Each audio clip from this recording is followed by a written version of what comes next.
Hi, this is Jasmine. In today's lesson, I'll be guiding you through today's concepts step by step. The guided visuals and animations you'll see are designed to help you connect deeply and to understand twin flame journey energy. So take a deep breath and let's get started.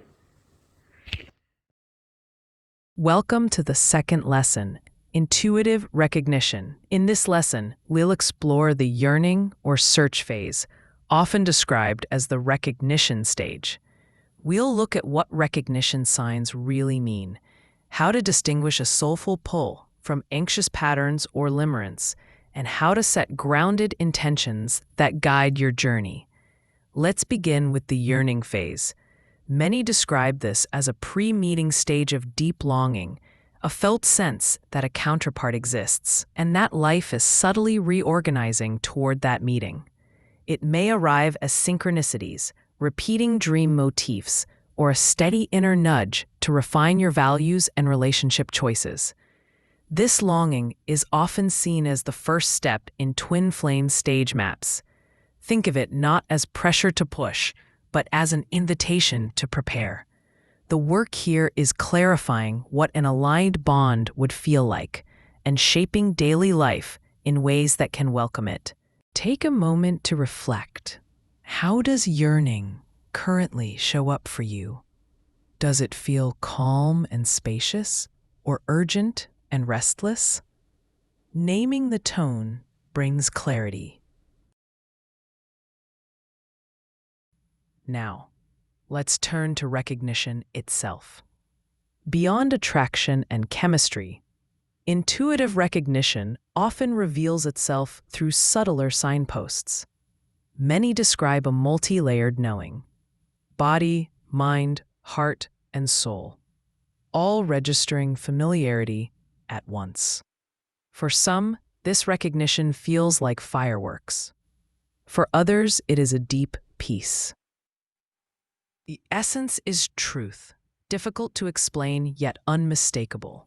Common recognition signs include a strong sense of déjà vu or timeless familiarity with the other, conversations that quickly bypass small talk and dive into depth, or uncanny life parallels, such as shared dates or similar themes in your histories.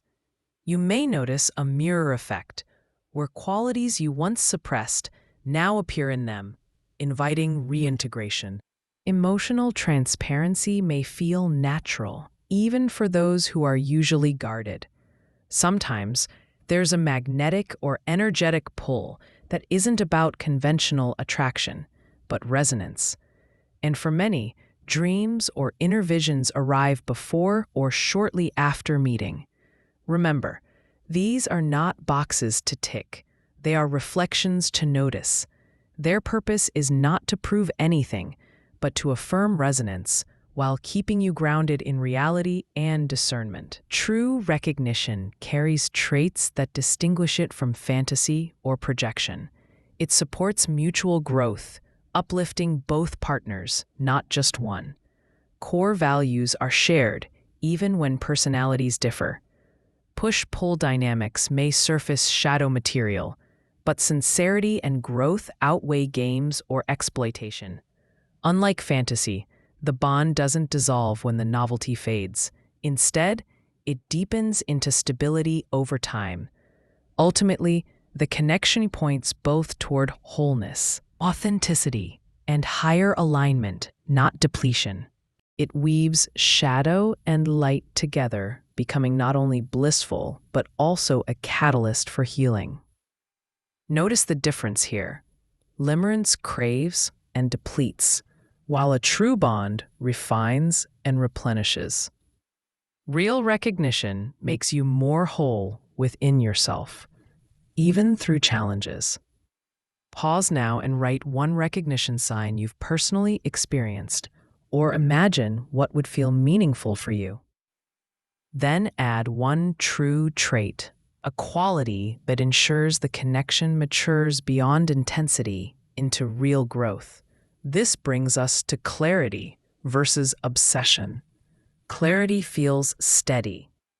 It allows attraction to grow alongside sleep, focus, work, and friendships. obsession feels consuming. It narrows attention, turns reassurance into a lifeline, and ties self-worth to responses. Anxious attachment can amplify this urgency, fueling checking, rumination, and overinterpretation. Naming this doesn't diminish the bond, it protects it, so your choices align with values rather than emotional spikes. Limerence, an intense, often one-sided fixation, can mimic destiny while eroding balance. Ask yourself, is the intensity mutual and functional, or one-sided and destabilizing? Does closeness deepen when stable, or fade when consistency arrives? These are key questions of discernment. To make this practical, create 2 lists.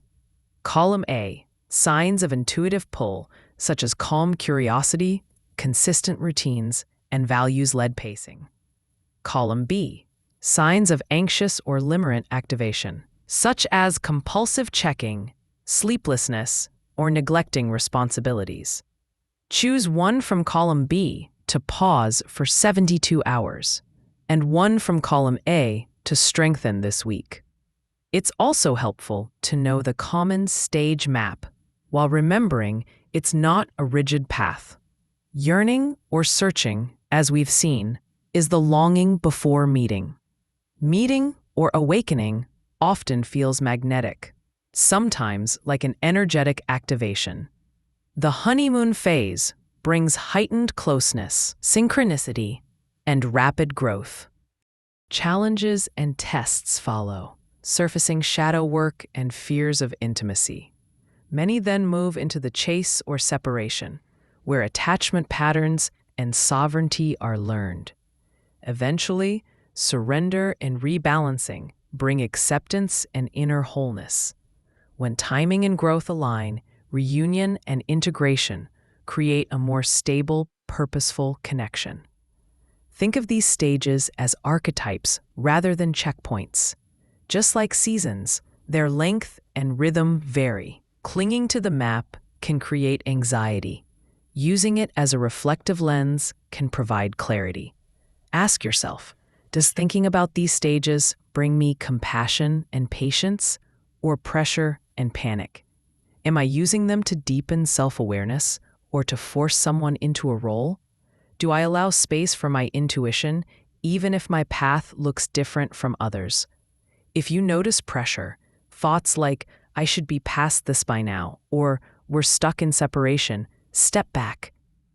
The journey is about growth, not speed. Now reflect. Which stage feels most resonant to you right now? Write one sentence about how you could navigate it with more spaciousness and less pressure. Finally, let's ground this learning with intentions and values. Intentions anchor our actions. Choose ones that hold integrity regardless of outcome, such as, I choose clarity over urgency. I honor mutuality and pacing. I grow whether together or apart. These keep your path constructive even in uncertainty.